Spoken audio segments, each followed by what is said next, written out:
Hello everyone! Good day! I am Dina Marie Bistioso and welcome to my vlog. So now, I am going to discuss the different types of instructional materials.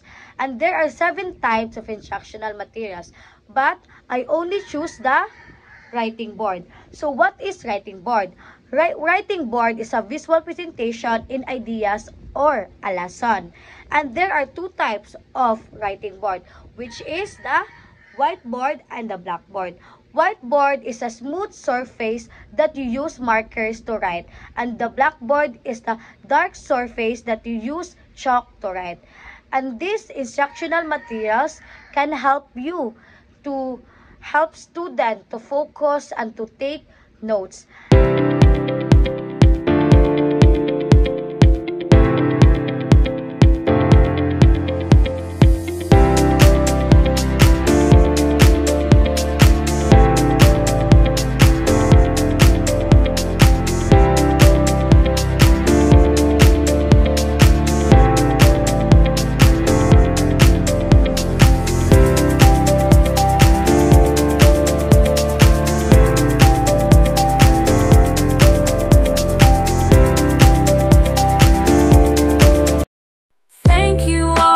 Watching this here video, please like and subscribe and follow.